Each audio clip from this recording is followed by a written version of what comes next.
In this fourth clip of managing digitization risk, I want to speak about the methodologies that are available to prevent kids getting into digital trouble and also recovering them. I am Dr. Lalith Mendis of the Colombo Empathic Learning Center. First thing, attend on the child's daily timetable. It is good to wake up by at least 6 a.m. to see the early morning sunlight and the bio clocks get into action and the adrenocortisol axis begins properly. If not, child jerks into action midday at 9 o'clock or 10 o'clock in the morning. That's not a good way to begin because the child will feel stressed all the time. Similarly, you have to reduce the caffeine content and you have to not allow energy drinks at all because they work at tandem together to increase the digitization risk.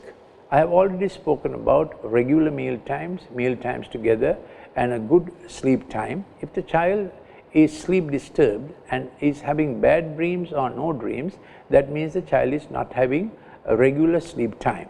They wake up in the morning complaining, subject is stupid, school is stupid, they use language like that early morning or before going to school because they can't remember what they studied. And so when they are studying, they must have a clear study period of about 3 hours if the kids are in the O-level time, grade 9, 10, 11.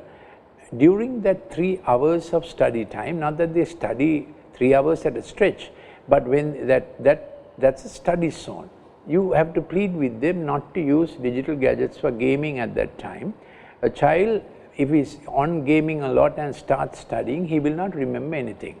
Other thing is, they will say we concentrate better or sit in one place when we have music in our ears. They sit in one place, but music in the ears and studies don't go well together. So you must keep the study zone or the study hours separate from digitizing and digital games. Now our effort is to reduce or completely remove digital gaming, but at least we have to get the digital gaming times out of the study times. Because after a study time, if the child immediately gets into digital gaming, the child will not remember what the child has studied. So the child, what you normally study gets into RAM memory, random access memory. It takes 4, 5, 6 hours to get into permanent memory. So what the child has studied, she will not remember if she is soon back into digital gaming. So these are some tips about how to keep what you studied in your memory. Also, we encourage sports, and we have this graphic that you see. The clip that you are seeing is of our den and dare at Borella Empathic Learning Center, where kids come as teams, or dad comes or mom comes, and they can do the rope activity. We call it GARTS, grip and rope thrill. And while they do that grip activity, what looks like swings, their internal glutamate in the brain begins to regulate the dopamine excess.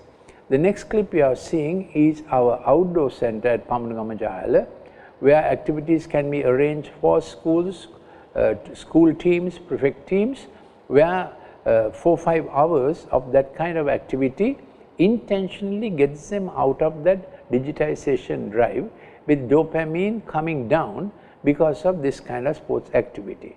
Even at home, you can hang a cricket ball and do like cricket practice, take games like carom, making puzzles, then the table tennis. Also, while the child is on online study, if you rub your feet on a little choir mat, then the digitization effects goes down. Also, don't look at the screen unless necessary while on online studies. Encourage them to take down study notes. So these are some tips about improving your study patterns and removing the digitization and the digitization risk. For any more details, you can contact our number of Colombo Empathic Learning Center. I am Dr. Lalith Mendis, +94 74 211 5011. Thank you for listening. We will join again with clip number 5.